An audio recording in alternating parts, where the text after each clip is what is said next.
Yes, sir, we are good to go. Okay. Good evening, everybody. On behalf of MCure Pharmaceuticals, we welcome you to this webinar. It's been a tradition by the HIV division of MCure to host a webinar after the AIDS conference every year, and we continue in this tradition. And happy to bring to you the highlights of the AIDS conference that was held recently in Munich. To introduce the speaker, we have Dr. Ketan Kulkarni from our medical division of MCure Pharmaceuticals. And Dr. Ketan, after his introduction, will hand over the floor to Dr. Sanjay Pujari. Participants can post their questions in the chat box so that at the end of the session, we can still bring up these questions for the opinion of Dr. Sanjay Pujari. Over to Dr. Ketan. Thank you, Mr. Balaji. I welcome all the doctors for this updates on the AIDS Conference 2024, which was held in Munich. And I wish you all of you a good evening. So it gives me a great pleasure to welcome for this esteemed webinar, Dr. Sanjay Pujari sir, who is joining us from Pune. So, sir is a MD in internal medicine, and also he is a fellow infectious diseases society of America. He is the director and chief consultant, Institute of Infectious Diseases in Pune. He is a consultant in HIV medicine and infectious diseases at the prestigious Pune Hospital and Research Center in Pune, which is in Maharashtra, India. Sir has been the principal investigator for the Treat Asia, that is a therapeutic research education in AIDS treatment at Pune site, and also for the START study, which is the strategic timing of antiretroviral treatment in Pune site. Dr. Pujari sir has presented and published numerous papers nationally as well as internationally, around 100 PubMed indexed citations. Sir has been the faculty at numerous symposiums, including the European AIDS Clinical Society Advanced course from 2014. And I welcome sir for uh, this webinar. And I invite Dr. Sanjay Pujari sir uh, to take the session forward and share his valuable insights and updates. Thank you very much, sir.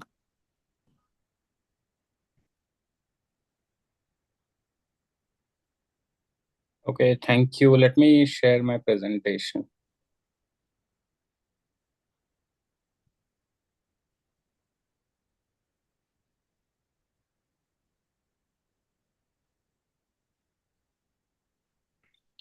Okay, good evening, everybody. At the outset, let me thank MCure for inviting me to this tradition of theirs to summarize AIDS-related updates from the AIDS conferences held every year. So this year it was held in Munich, and predominantly the clinical science was based on the emergence of injectable antiretrovirals both in treatment and prevention. However, I would like to focus on some of the clinical issues that are relevant to low and middle income countries. With that in mind, this is the outline of my presentation. I'll briefly discuss some studies on antiretroviral therapy. We'll focus on a few studies on comorbidities and adverse events. Also, some very interesting studies on prevention, both for HIV as well as STIs. And finally, one of the newsmakers of the conference, and that is the seventh cure that we had, which was reported at the conference. So the first study I thought was interesting is to look at the role of the dual drug DTG3TC in individuals infected with HIV with occult co-HBV infection. Now, we all know that we need to rule out active HBV infection prior to initiating DTG3TC. either in naive individuals or in the switch situation. So what this study looked was a retrospective analysis of 4 phase 2-3B studies of DTG-3TC versus comparator regimens, and included individuals with occult HBV infection, which is defined as antibody positive to the core hepatitis B antigen, and a non-reactive HBV DNA. And they looked at virologic HIV-related outcomes and also HBV rates of reactivation, as well as abnormality in liver chemistry after switching or initiating DTG-3TC. So in naive individuals, data from the Gemini 1 and 2 studies, as well as the STAT study, was analyzed using the occult HBV population. And as you can see here, whether it is including TDF or not as comparator regimen with DTG-3TC, you see over 144 weeks, no difference in the rates of virologic suppression between these 2 regimens, as well as no increased risk of HIV RNA being more than 50 copies. And further looking at more detailed analysis of target not detected, and you can see hardly any difference between the 2 regimens. And the same was true with the DTG-3TC in the STAT study. Of course, the numbers were very small in this study, and that's why you see the percentages being big in terms of virologic non-suppression. In the experienced individuals, we had the Tango and the SALSA studies, where individuals were switched to DTG-3TC, and amongst those who were occult HBV positive, at various week endpoints, you can see here right up to week 144, there was no difference actually in the HIV suppression rates between DTG-3TC and the comparator 3-drug antiretroviral regimen. And that was also true for higher number of suppression when it was defined as less than 40 or target not detected. The Tango also had an open label extension, and there was a late switch to DTG-3TC among individuals who finished the primary Tango trial. And even in this extension, which is up to 196 weeks, you can see here, there is not much difference between the 2 arms. So in terms of implications for practice, of course, we need to rule out HBV infection screening with HBsAg prior to initiating or switching to DTG-3TC. But this analysis really demonstrates that perhaps it may not be necessary to rule out occult HBV infection when we want to switch individuals to a 2-drug regimen of DTG-3TC, because it doesn't affect HIV-related virologic outcomes. And in the same study, they didn't see any HBV reactivation happening.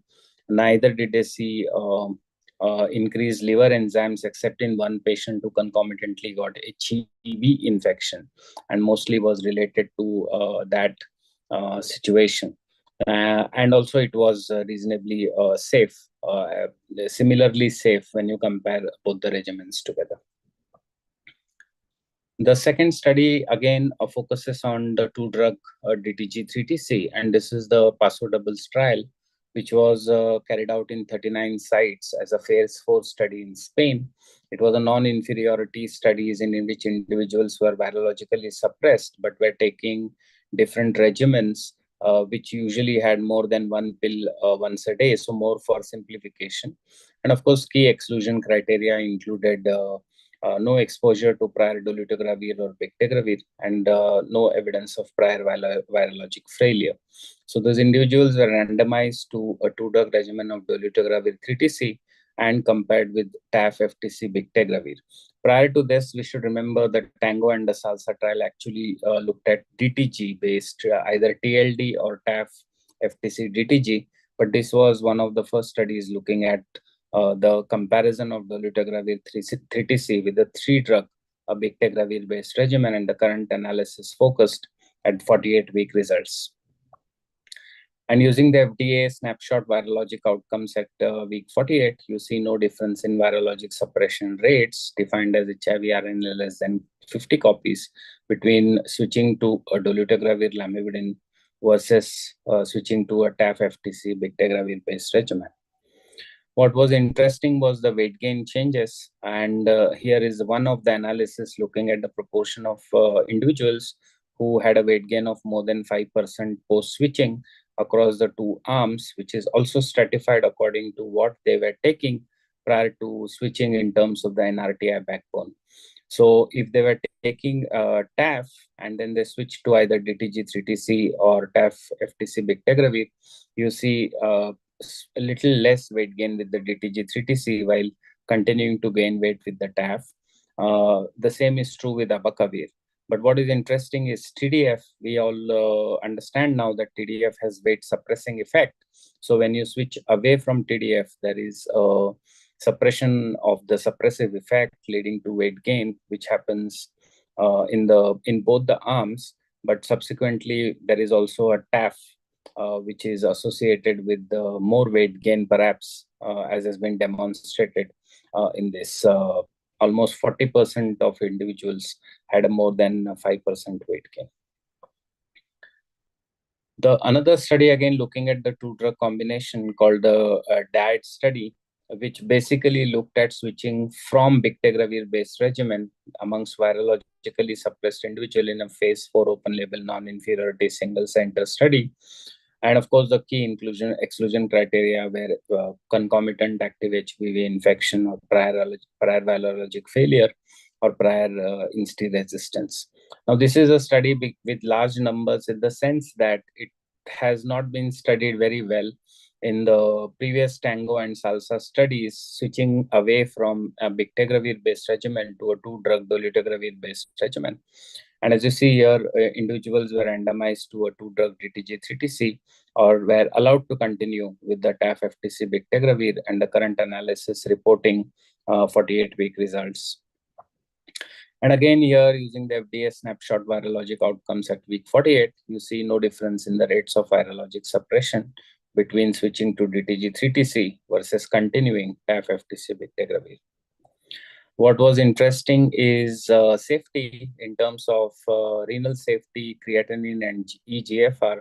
There was a slight statistically significant decline in eGFR, which happened in the DTG3TC arm as compared to the TAF FTC bictegravir arm, which can't be explained really. But mostly the differences as far as creatinine was concerned was statistically non-significant, as well as there was not much difference statistically in terms of weight, as has been shown here, changes in weight or changes in BMI, and also lipid parameters, changes in total cholesterol and changes in LDL cholesterol across these two arms. Any difference of these were not statistically significant. So what do we learn from these two DTG3TC based studies? Is switching to DTG3TC is an excellent option, particularly when we are talking about simplification with pill burden, where for people who are taking more than one pill a day. But for those individuals taking one pill once a day, which usually includes TDF or TAF, and if there is associated toxicities associated with that, or proactive switching to prevent development of those toxicity, this is an excellent option. There may be a signal towards renal weight and metabolic advantage over switching to TAF-based regimen when paired with bictegravir or DTG. But of course, TAF has its own issues in terms of weight gain and dyslipidemia. But in this study, as I've shown you in the DIET study, there was not much difference, at least at week 48. We need long-term data to confirm that. The other interesting long-term data which was presented for week 144 was the SOLAR 3D. This is one of the trials which basically looked at individuals who had a historic failure to lamivudine, either determined by historic presence of resistance report showing a 184VI or assumed to be clinically resistant in terms of 3TC. So to summarize the design, these are treatment experienced patients who are on a stable 3 or 4 drug ART and have been suppressed on that 3 or 4 drug ART for more than 6 months and had a prior historic 184VI mutation and also had prior virologic failures. And this is not a randomized trial, but they compared individuals' outcomes in terms of HIV viral suppression between those who had 184VI versus those without 184VI at week 144. Normally, you would expect that we normally say that if there is 3TC resistance, you should not basically switch individuals to two-drug DTG 3TC. But what you see here was at week 144, there was really no difference in virologic suppression rates between individuals having a 184V versus not having a 184V. Incidentally, in this study, there was almost, I think, 30-40% individuals who had archived resistance documented for 3TC when they switched. But this was not really present because these individuals were virologically suppressed. So that archived resistance was documented from DNA PB in the PBMCs. And even in that situation, they saw a suppression of HIV by switching to by having on DTG 3TC as compared to somebody who was not having the 184V mutation. Of course, the numbers of this are very small. I think it's not more than 50 patients in each arm. What is interesting is something which may have some implications for practice. So it can be considered perhaps even when we have a historic evidence for 3TC resistance, but that has to be extremely individualized.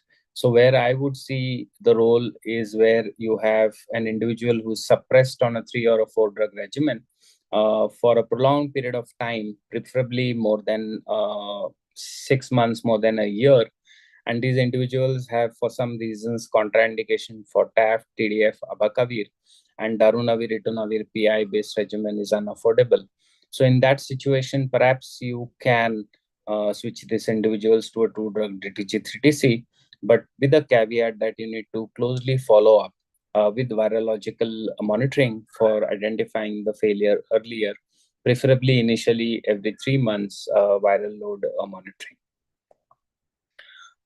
Let's switch gears to sequencing of antiretroviral therapy with first-line NNRTI failure. And there were 2-3 studies which were presented looking at this hypothesis, this question. And one of the studies is the D-square EFT study, where it's a phase 4 study across multicentric countries in the world, where individuals failing an NRTI with 2 NRTIs and with no prior PI or INSTI-based exposure were randomized to a standard of care, which is 2 NRTIs with darunavir and 2 new classes of drugs like darunavir with dolutegravir. Subsequently, they also added the TDF-XTC DTG arm after the results of the Downing and the Nadia study were presented. What this data looks at is 96 weeks final data for virologic outcomes and safety. And as you can see here, the standard of care with 2 NRTIs and darunavir, and the 2 NRTIs here were determined either by resistance testing or sequencing. If somebody was on TDF, they switched to AZT, etc. But in these individuals, there was a virologic suppression rate of around 73%, and you had no difference really between these 2 arms of dolutegravir with darunavir and dolutegravir with TDF-XTC, in spite of individuals using TDF or having TDF resistance by resistance testing. The TLD regimen worked fine in terms of sequencing. In terms of weight changes, there was, of course, no statistically significant difference, but mostly the 2 NRTIs with darunavir, ritonavir had lower weight gain as compared to the maximum weight gain that was seen was with DTG darunavir combination. And then you had TDF-XTC with DTG being in the intermediate zone. The other trial looking at the same question, basically coming from Africa in Zambia, where patients switched to DTG and compared it with boosted PI, either with lopinavir, ritonavir, or atazanavir, ritonavir, and changing the nucleosides if they are failing a TDF-based regimen, an NRTI-based regimen, TLE regimen. So as you see here, they had two arms here. One was less than 1,000 copies at failure, and other was more than 1,000 copies. And this analysis at 144 weeks looked at more than 1,000 copies. And you can see at the forearm that individuals failing were randomized to either TLD or TAF-FTC-DTG, and then zidovudine 3TC either paired with lopinavir or atazanavir. Now, what you see here is that the lowest virologic suppression rates in individuals were switched to a PI with sequencing from tenofovir to zidovudine, again replicating the results from the previous trial, like the Nadia trial. And the TDF arms, in spite of significant TDF resistance when paired with dolutegravir, was actually superior in terms of switching to a boosted PI based regimen. And those who failed, there were virologic failures in all the arms, but amongst those who failed, the emergent resistance either to NRTI or an integrase inhibitor was not present in any of the integrase arms. But in the PI ritonavir arm, you had emergence of zidovudine resistance, NRTI resistance, as well as some PI mutations happening. So both in terms of virologic efficacy as well as emerging resistance in the context of virologic failure, the TLD or the TAF-FTC-DTG arm performed better as compared to switching to a 2-NRTI boosted protease inhibitor. So what are the implications for practice? In that sense, switching to an INSTI-based regimen after an NRTI failure is effective, even if you recycle the same backbone nucleosides. Now, there is strong evidence from multiple trials, including long-term data from the Vicent trial for 144 weeks. And what is important, of course, is some signal from the Nadia trial, which demonstrated that those who had virologic failure on DTG-based regimen, some of them had integrase resistance, but in those individuals, it was usually the backbone that was used was the ZT3TC. But what is interesting is once you switch these individuals, and if you're worried about virologic failure, you need to identify that early by close virologic monitoring when you want to continue tenofovir from first to second line. There's another interesting context which we talk about. Many of our patients on a second line boosted PI regimen with backbone nucleosides, they're doing fine. They're virologically suppressed either on atazanavir or darunavir, for instance. But in this study, it was atazanavir and lopinavir patients where individuals were suppressed. And then they were randomized to switch to bictegravir based regimen or continue the backbone PI. Remember, we had the 2 SD studies published in New England Journal last year, which demonstrated that in this context, when you switch to a dolutegravir-based regimen, it works fine. So this study tried to look at whether when you switch to bictegravir-based regimen, it should work as well as DTG. So as you see here, there is no difference in the rates of virologic suppression when you switch a suppressed PI-based regimen to either continuing the PI or switching to a bictegravir. So it looks like for most people who are on a boosted protease inhibitor, whether it is second line, third line, who are virologically suppressed, you can safely switch them to an INSTI-based regimen. The most important aspect is, of course, they should be virologically suppressed when you switch them in this context. Let's switch to some comorbidities and adverse events. We have the first study coming from Africa again. This is the Acacia trial, which basically also got published in the Clinical Infectious Disease around the same time. So as you see here, we all know that you screen individuals with low CD4 count with a CRAG, a serum cryptococcal antigen, and those who are positive, you basically do a lumbar puncture and rule out cryptococcal meningitis. If there is no meningitis, then you give them a fluconazole treatment over a period of 24 weeks in these doses here. What the investigators did in this trial was stratified individuals as low cryptococcal antigen titer and high cryptococcal antigen titer, defined as 1:80 and more than 1:160. And amongst those with low titers, they gave an additional dose of liposomal amphotericin B, 10 milligram per kilogram as a single dose. Remember, this is a dose which is used in the Ambition CM trial for managing cryptococcal meningitis along with fluconazole and flucytosine. So essentially what they did was they gave the liposomal amphotericin B as if the patient had meningitis. And then they looked at 24-week meningitis-free survival in this group of patients.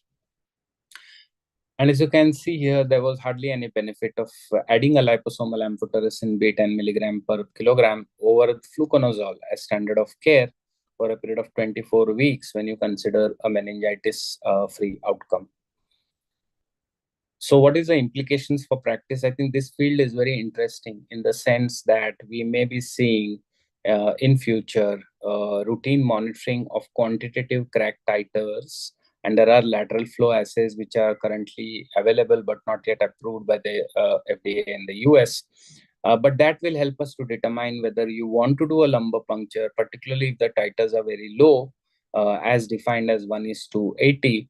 And then if the titers are low, whether we really need to give fluconazole preemptive therapy for 24 weeks, or we can get away by giving preemptive treatment for 10 weeks or 14 weeks. So that is something which is quite interesting.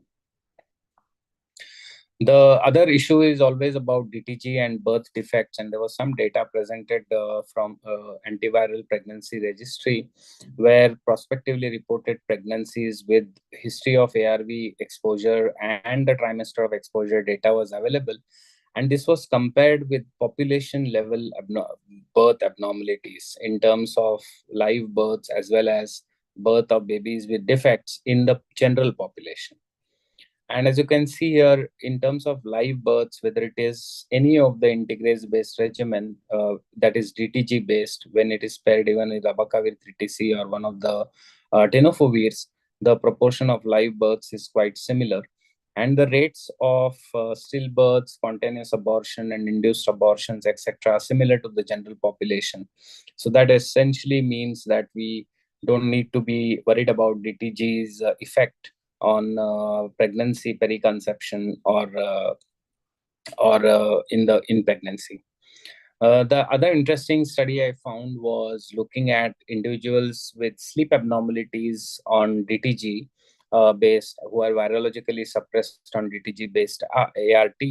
In these individuals who had a insomnia index of more than 8, they were randomized to continue DTG ART for another 120 days or switch to bictegravir based ART for 120 days. The numbers are really small, as you can see here. And what they actually measured were patient reported outcomes. There are a host of questionnaires, and as well as they did functional MRI of the brain to see whether the functional connectivity networks improve and also impact on soluble inflammatory markers. Well, they did not see much improvement in soluble inflammatory markers. They definitely saw an improvement in patient-reported outcomes, both in the insomnia index as well as the SPF 36. You can see here on switching to bictegravir, sleep abnormalities were reported to be lower when you switch from DTG to bictegravir. And they had MRI pictures, and as you can see, these are the yellow areas here, which basically indicate that these are enhanced connectivity at 120 days compared to baseline, and this is supposed to be better in terms of resolving sleep problems in individuals switching away from DTG.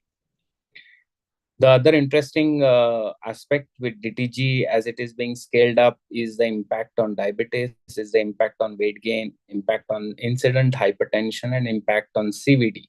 All of this has been analyzed as DTG is being scaled up in Africa as well. So this is a 4-country trial, 4-country report prospective cohort from Africa, where individuals living with HIV and were compared with those without HIV. And then they were initiated on ART, the HIV positive individuals, and over 5.4 years, hypertension assessment was done, and the incident rates were calculated. And this is a complicated slide, but if you see here, with various ARTs that are being initiated, whether when you compare it with DTG versus efavirenz or DTG versus nevirapine, DTG versus boosted PI, or DTG versus people without HIV, you actually see no difference in the incidence of hypertension in unadjusted and two adjusted models.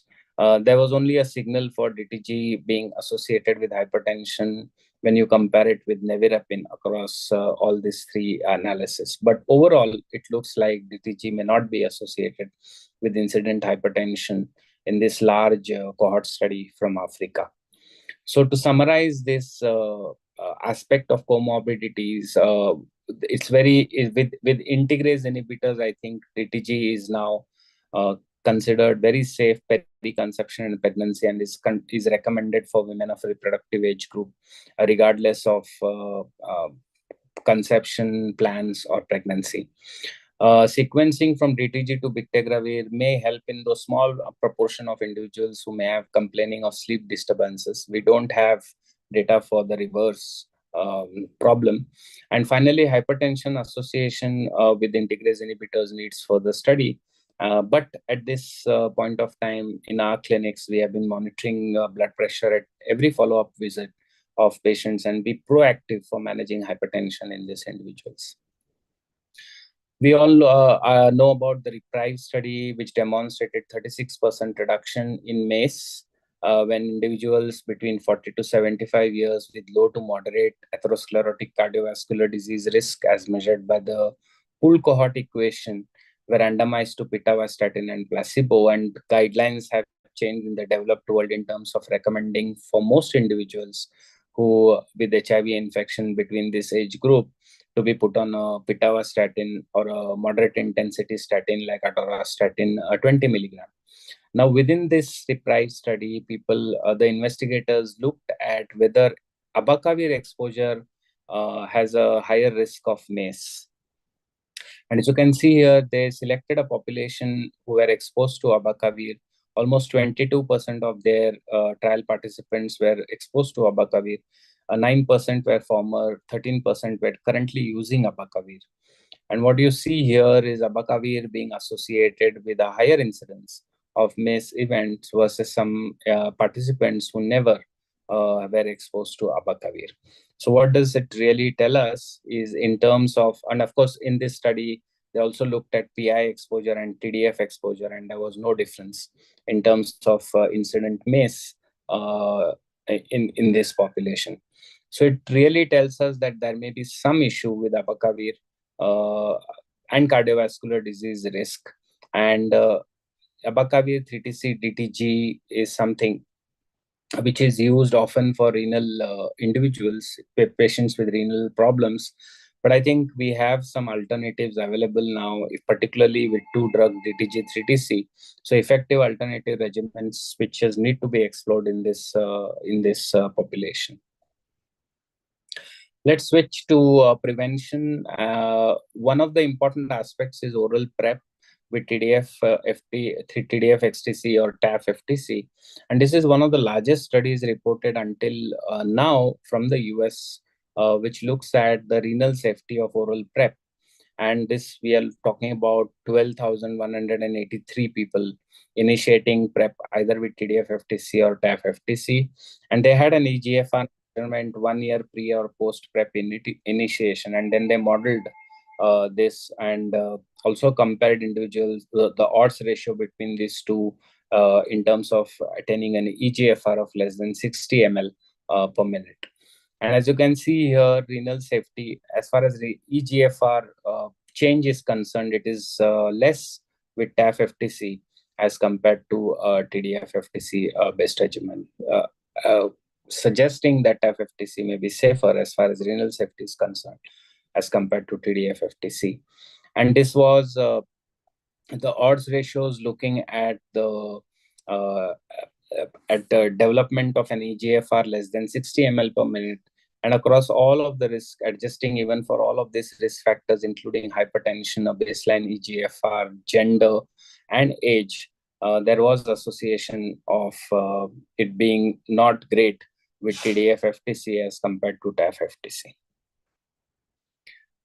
So, of course, in our practice and in people who work in STI clinics, it's very important to offer oral PrEP and monitor renal safety. Perhaps there is a signal to consider that it may be better with TAF as compared to TDF. But the problem with TAF-FTC is it is something which cannot be recommended for vaginal sex. You need to individualize it.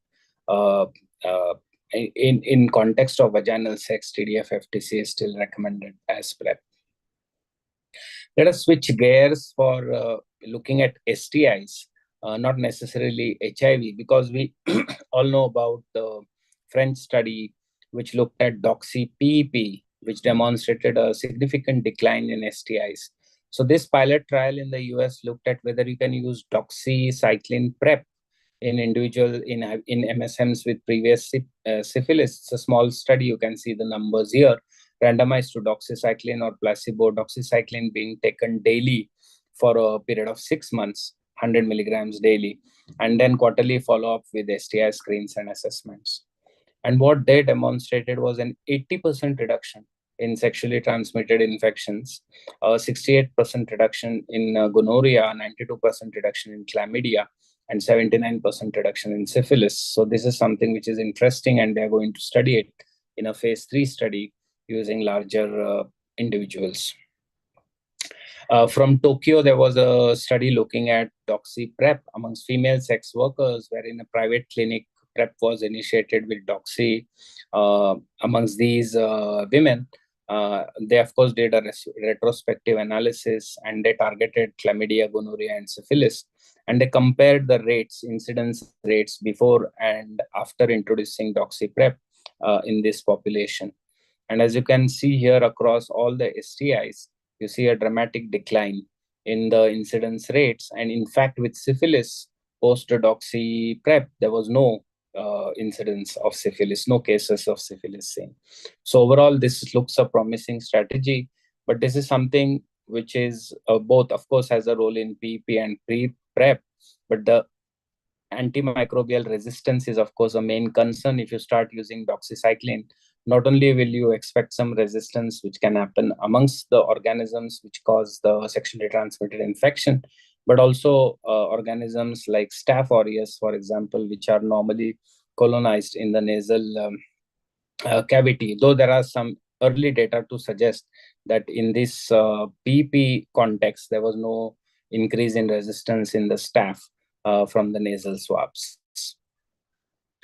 Finally, the newsmaker of this conference, we can say, was what was the Purpose 1 study, which was carried out in South Africa and Uganda amongst young adolescent and adult girls with between 16 to 25 years, a large trial, which randomized them in 2:2:1 with lenacapavir 6 months subcutaneous injection with placebo TDF-FTC, or 6 months lenacapavir is a capsid inhibitor which can be given subcutaneously every 6 months, and a placebo of TAF-FTC, or a placebo of injection and oral tablets. Now, they were going to study the incidence of HIV infection in these 3 arms, but unfortunately, we can't have the placebo arm. So they did with recency, using recency HIV diagnosis assay, estimated the background HIV incidence and compared it with these 3 arms. And what you can see here is when the background incidence is around 2.41 per 100 person years. In the daily oral TAF-FTC, it was 2, and it was 1.69 with the TDF-FTC. And what you see with lenacapavir was 0 infections. So this trial was stopped in the interim analysis because there was 100% efficacy associated with the use of lenacapavir for prevention when given as twice yearly injection. So this is obviously a very rare result which you see across all disciplines of medicines, that a trial has 100% efficacy in terms of the important aspect of this is this looks like something which is like a vaccine, for example, which people take annually to prevent infections. This is something which can give twice yearly to prevent getting infected with HIV. Finally, let me end by cure. We know that there have been 6 cases of cure. 5 of them have been with both bone marrow transplant with the delta 32 homozygous CCR5 delta mutation. And last year in Geneva, we had last year in the IS conference in Melbourne, we had the Geneva patient who had a wild type CCR5. What is was reported in this conference is now called as the next Berlin patient, who basically had an AML and received an HSCT with wild type CCR5. So with a heterozygous CCR5. So one of the genes had delta 32 and the other didn't have. And after the transplantation, the patient was off ART for almost 5 years. He was transplanted and he was on ART for 4 years and then off ART for 5 years. And you can see here there was a absolute chimerism. There's good improvement in CD4 count. And there was detection of HIV-1 DNA initially prior to transplantation. And then subsequently, there was no HIV DNA detected in this individual. So this is an ART-free remission, which is there, which has been reported. So this is, of course, not scalable because we don't really can perform bone marrow transplants. But what it also gives us idea that you don't really need to have a delta 32 homozygous situation, and you can look at gene therapy, etc., in future of trying to help in terms of curing people living with HIV. So let me summarize by saying that though we didn't discuss much about injectable ARTs, there was a great amount of data presented at the conference looking at the potential of injectable ARVs in the current scenario, as well as for treatment of multi-drug resistant HIV. Unfortunately, the access of this is limited in lower and middle income countries, and there needs to be improvement in access and availability of these medications for people living with HIV in these settings. Of course, INSTIs continue to be the core ARV drug, whether used as a 3-drug regimen or a 2-drug regimen across treatment lines, whether it's first, second, or third line. There is a potential for using doxy either as PP or PrEP for STI prevention. Of course, AMR is a concern, and that needs further studies. And finally, we can't really treat us out of HIV by using only TASP to end the HIV epidemic, but we need PrEP. And with the results of the Purpose 1 study, it looks exceedingly potential advance in terms of trying to integrating both of this and help us ending AIDS by 2030. So these are some of the sites which helped me to prepare the presentations, and I am happy to take questions. Thank you. Thank you very much, Dr. Pujari, sir, for bringing out the insights for this AIDS 2024 conference. You have shared a lot of valuable insights, and you have brought in a lot of clinical pearls as well. So with your permission, there are a few questions in the chat box. Can I take them? Yeah, please. Yeah, so the first question is from Dr. Rakesh Bharti, who is saying that any chance of Bictegravir plus 3TC combination in the future, or how do you see this combination? Yeah, I mean, it should work, but we don't have this combination being bought by the originator company. They currently have only the FTC with the TAF. So I think I would not see much difference in terms of DTG 3TC performing similarly in that context. But unfortunately, I don't see this being available in future. Okay, so I also request the attendees, doctor, to please put in their questions in the chat box. I'll take, sir, the second question. This is from Dr. Ravi Teja. He's asking, sir, why TAF FTC is not preferred for vaginal sex for PrEP? Yeah, so the studies which have been done in cisgender women had demonstrated lower efficacy with the TAF FTC, and also it was true with TDF 3TC, but there it was believed that there was lower levels of adherence. There was a linear relationship with good adherence and efficacy of the PrEP. But there is a concern about the actual concentrations achieved in the vaginal tissues of TAF-FTC as compared to TDF-based regimens, while TAF-FTC achieves excellent levels in the rectal tissue. There is some evidence to suggest that there is maybe some problems of tenofovir levels in the vaginal tissue, and that is being further studied. So we still don't have the answer for that. We don't have the evidence right now, and that is the reason why we suggest TDF or people suggest that TDF based is better than TAF for vaginal sex. Okay, thank you, sir. So, sir, we have few doctors who are attending live from Tirupati.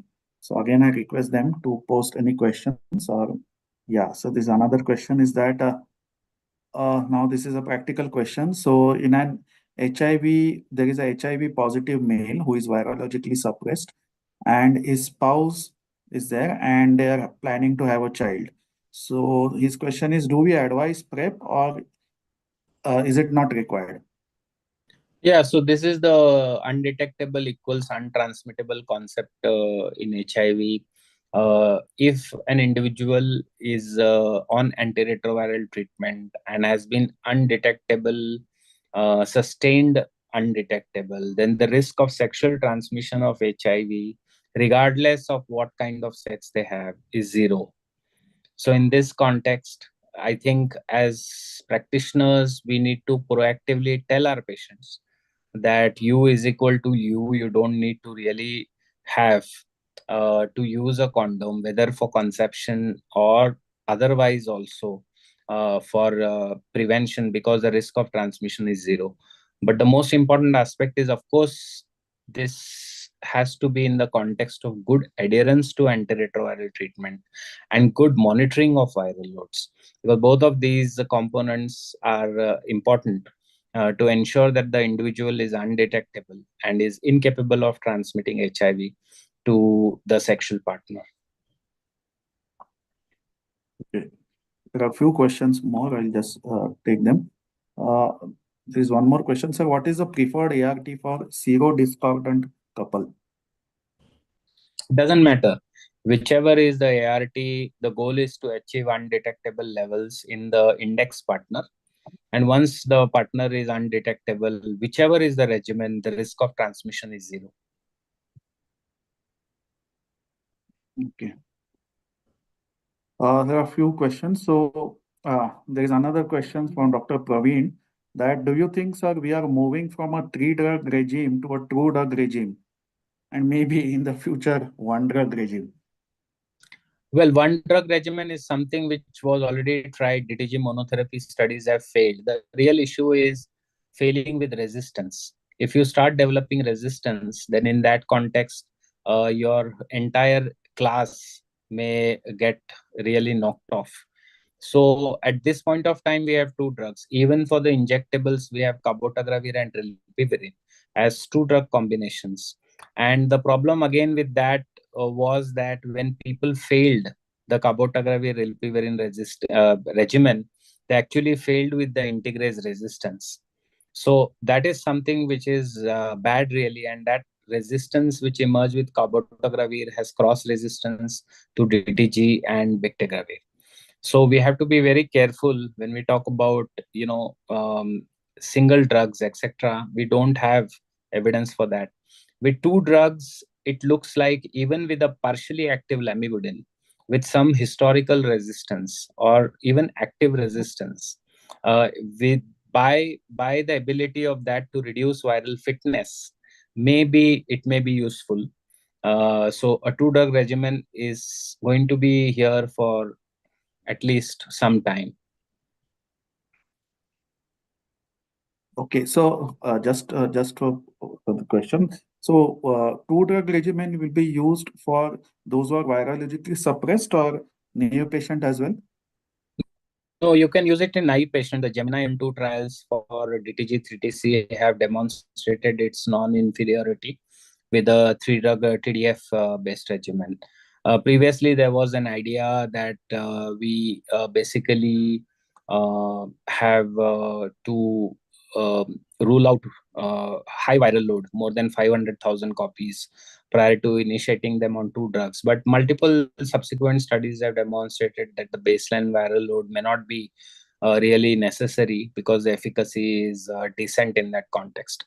Of course, we need to rule out active HBV infection. Somebody who's HBsAg positive can't be given a two-drug regimen, as well as somebody with active tuberculosis, because we don't really have data of doubling the dose of dolutegravir with a two-drug DTG-3TC, along with concomitant rifampicin. So except these few contraindications, there is no reason why we should not use DTG-3TC, a two-drug regimen, in the context of first line. Right, sir. There are Dr. Sachin saying it is a very informative session. Dr. Rifa Khan says excellent summary, sir. So she had just posted one a comment that TAF has impact on lipid profile and it is likely to increase the risk of hypertension, maybe in the first 2 years of daily use. So your take on that, sir?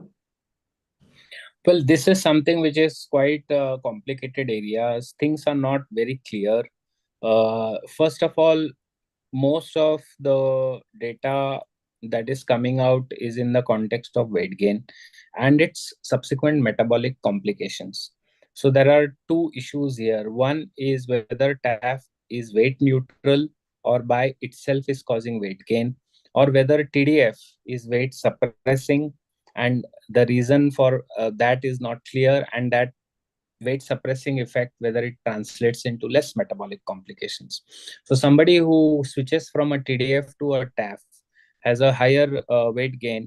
We really don't know what's happening in that context. But most people believe that TDF weight suppressing effect, when it is removed, you actually has a rebound of weight which happens in that context. Of course, with weight gain, there is significant metabolic consequences associated with it. And this includes right from increasing the waist circumference to visceral adipose tissue, to hyperlipidemia, to cardiovascular risk. So all of these things have to be closely monitored for. But at this point of time, choosing of regimens based on metabolic factors is not really very popular. But what we do in our clinical practice is somebody who has an EGFR above less than 90, we try to avoid TDF in that context, and above 90, we are okay with giving TAF. Okay, thanks, sir. Sir, do you think, sir, this is a question again from Rifa Khan, do you think that PrEP needs to be individualized? Yeah, of course, everything is individualized. So you basically need to assess high risk of individuals. How do you define high risk? So in that context, you have individuals who are consistently practicing high risk, have a history of STIs in the past. So that's a surrogate marker of high risk behavior. And the individual has to commit to full adherence to the PrEP regimen. And then we also have individuals who may have baseline comorbidities like say CKD, and in that context you may not be very comfortable using TDF based regimen as compared to say TAF. So all of these things have to be individualized, but most important thing is of course adherence. There are of course two different ways of giving oral PrEP. You may have a daily oral PrEP for individuals who consistently have high risk, who perceive themselves to be having consistently high risk behavior, or you may have what are called as event driven PrEP. So in event driven PrEP, you basically plan for having taking PrEP in what is called as a 2:1:1 regimen.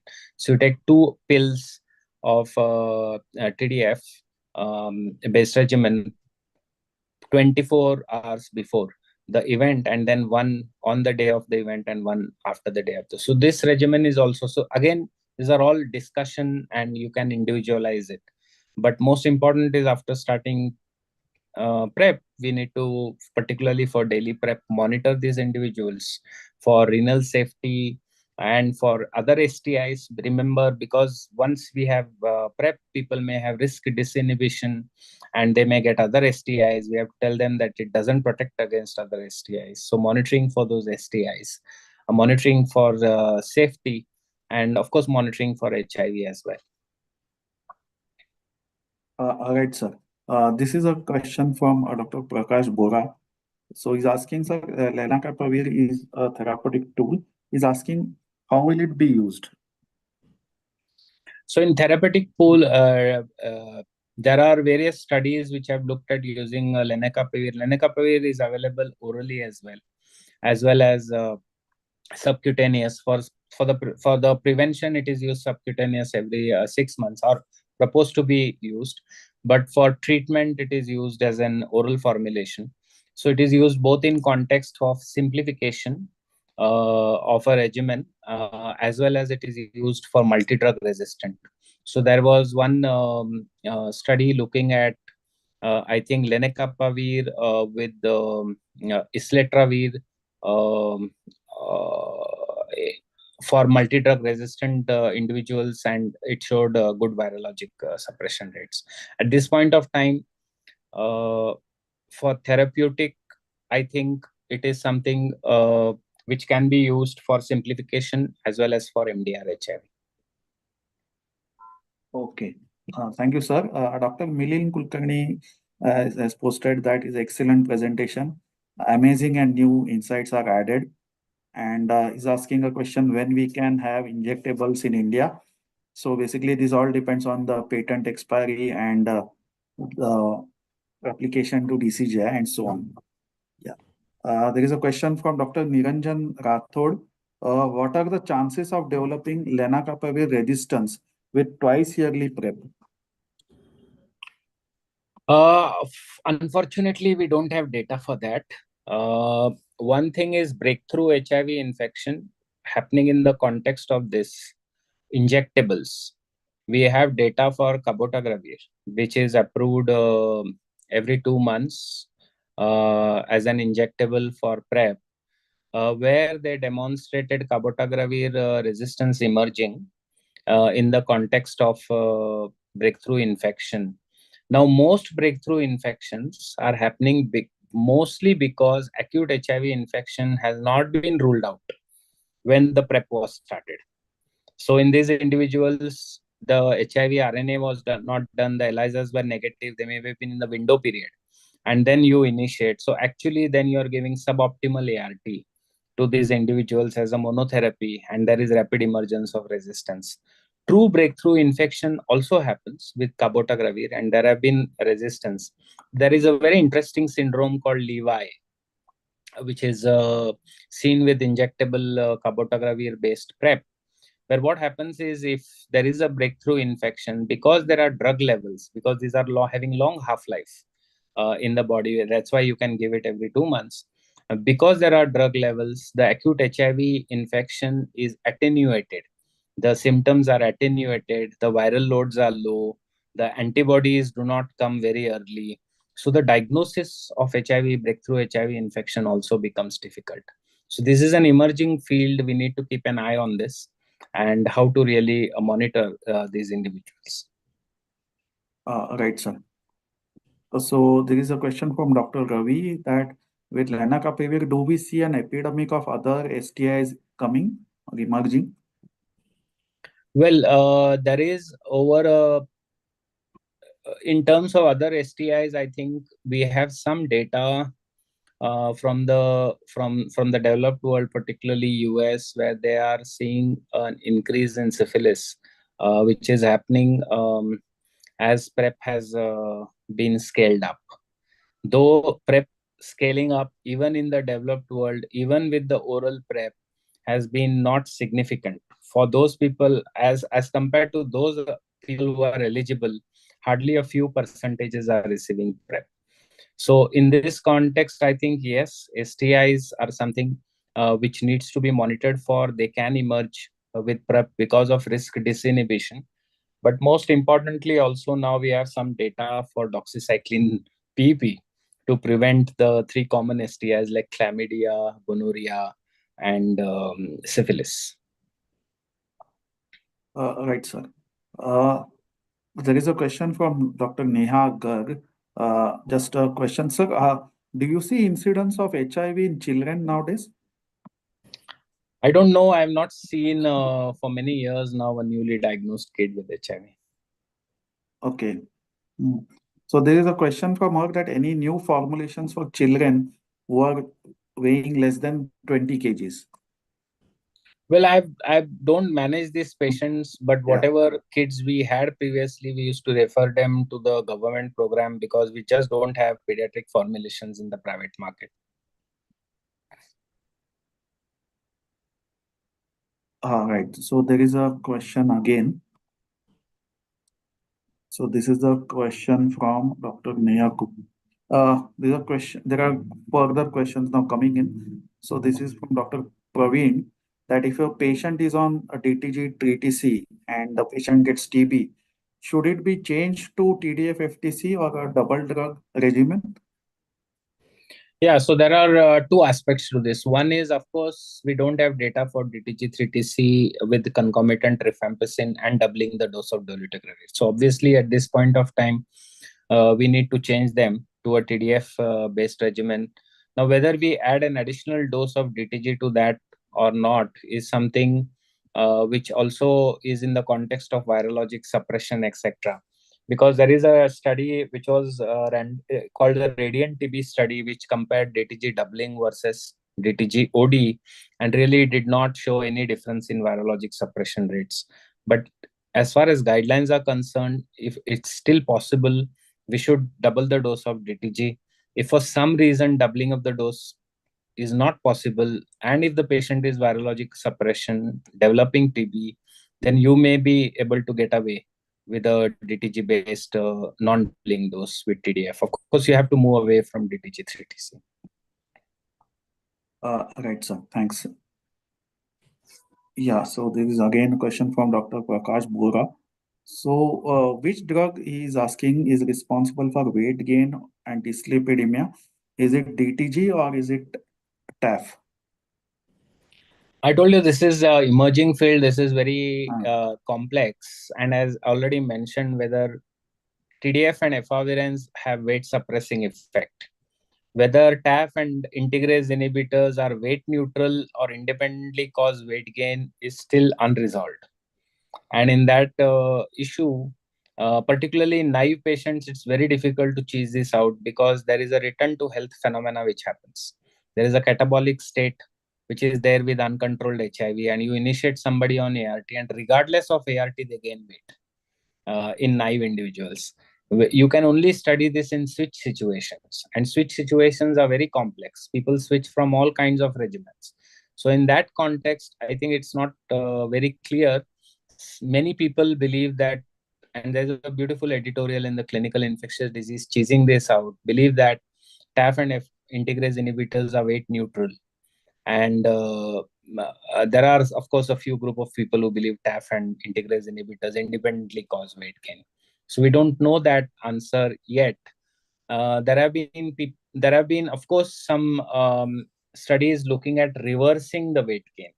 So if somebody is on, there is a characterized study, which was basically an extension of the advanced trial in Africa, where people were switched back from TAF, FTC, DTG, or TLE, and the TDF, lamivudine, dolutegravir. So these were the three arms, and people with the weight gain were switched back to TLD as the government program offered TLD. What they saw was a decline in weight when switching from TAF to TLD, and an increase in weight happening when switching from TLE to TLD. So here you can see you are going away from TAF and going to TDF. So whether removal of TAF causes weight loss or introduction of TDF causes weight suppression is not really clear. So we need to really wait for further data. Right, sir. Right, sir. So there is a question from Neha Gupta. Should we continue TTC when the patient is virologically suppressed on darunavir 600 and DTG? Well, darunavir with DTG in the D square EFT trial I showed you clearly showed suppression by itself. So there is no need for 3TC upfront in this context. If you are switching away from an NRTI-based regimen, and because it's 600 of darunavir, I assume that there is no PI resistance. Okay. So the lot of doctors are asking their questions because all of them need your expert advice. So there is a question from Dr. Rupa Agarwal. Okay, so her question is, suppose a HIV positive patient in India comes to you because she has read about the twice yearly injection for HIV on the internet. Okay, so do you consider giving 6 months doxycycline to your patients in your clinical practice? At this point of time, we are not really translating the doxy, PEP, or PrEP. PrEP is so very basic. Still, it's a pilot trial. So PrEP data needs to come. These are two observational studies. There is a phase 3 trial being recruiting now in the US looking for doxy PrEP.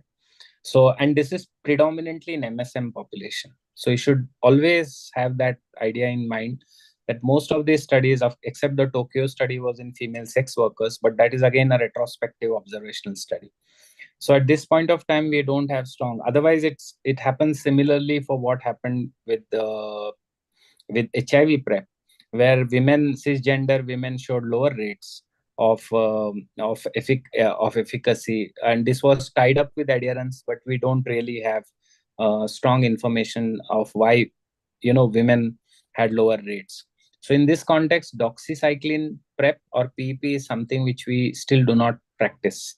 But doxy PEP is already being recommended for very high risk individuals in the developed world. Particularly, the CDC has guidelines on this, and they have certain criteria for defining what is high risk, and that includes MSM population with history of STIs in the previous 6 months, etc., etc. So in that context, you can perhaps consider, but at this point of time, particularly with the impact of AMR, emergence of resistance with widespread use of antibiotics, which we are trying to curtail overall in our population, this is not a good idea. Okay, sir. Thanks, sir. Dr. Praveen Kulkarni has complimented you for your excellent presentation. And sir, in this Munich conference, there was one paper as you presented. If there are any sleep disturbances with dolutegravir, there is a study where you can shift to bictegravir. So your advice on this? Yeah, so I showed you that data. I Yeah. showed you that, of course, this is a very small number of 12 and 6 patients, where they showed improvement in patient-reported outcomes by questionnaires, as well as changes in functional MRI. So you may try this out, but most of the times what happens is patients on a DTG having insomnia, the first thing we do is try to put them onto a morning dose rather than a night dose. So that basically corrects most insomnia for patients. And if now, of course, this is new for me also, so we can see how it works in practice. Right, sir. Right, sir. Sir, just one question that what do you feel are the differences between dolutegravir and bictegravir in your practice? I think the issue here is, of course, staph FTC. Bictegravir has staph component. You can't have TDF in that. So in that context, you can't use it with rifampicin right now. And so you have predominantly TDF that has to be used with rifampicin.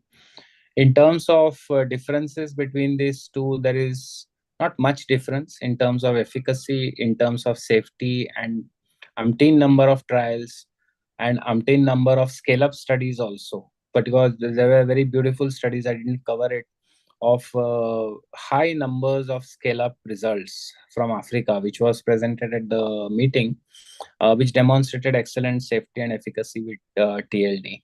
So it is something which perhaps depends how much individual factors as far as patient is concerned.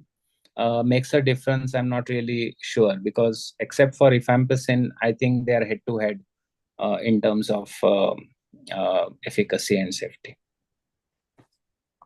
Right, sir. And in terms of the renal profile? Yeah, so TDF is something, as I told you, in our practice, if somebody has an EGFR less than 90, we would prefer them to give a TAF-based regimen because of progression to CKD, which is defined as an EGFR less than 60. In above EGFR of 90, you can either choose a TAF or a TDF-based regimen. Doesn't really matter. In terms of bone toxicity, we have to remember that people always believe that TDF is associated with bone toxicity, but the best results for the incidence of bone toxicity comes from the START study. In the START study, there was an initial grade. When you start ART, irrespective of whether it is TDF or any other ART, there is a slight decline in BMD which happens after starting ART. This decline is a little more in the TDF-based regimen, but it plateaus after 1 to 2 years. So whatever BMD decline happens in the initial 1 to 2 years, and after that it doesn't really matter. So people have this concept that long-term TDF causes cumulatively more bone toxicity, but that's not really true. Right, sir. Right, sir. So, sir, we'll take one last question now. This from Dr. Neha Gupta. So, what is the dose of doxycycline in PEP? Single day 200 milligram, or it has to be continued for a few days? This study continued it for 6 months. Okay.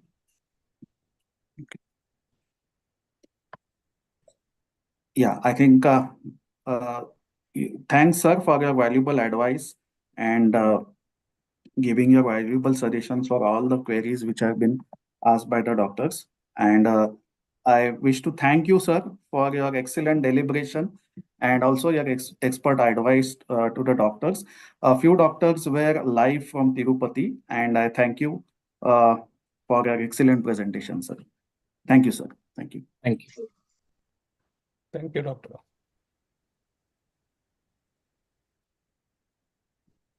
Yeah, so I request Mr. Balaji, sir, so to give a vote of thanks for this webinar.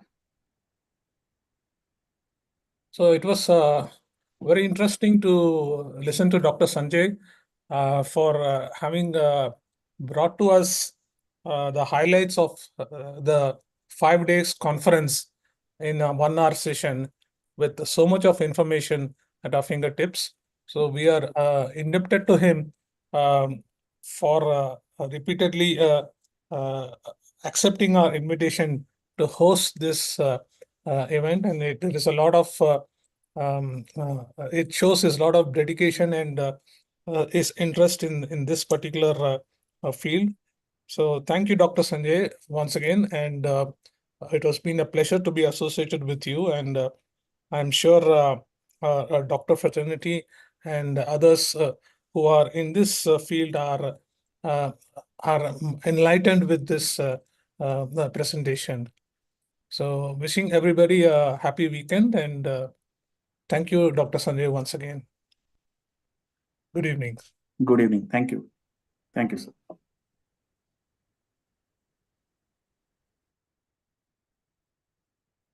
Yeah, Vivek, can we close?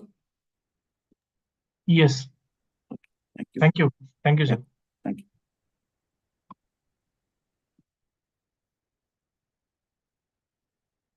Thanks, Nandakishore. You can close this event.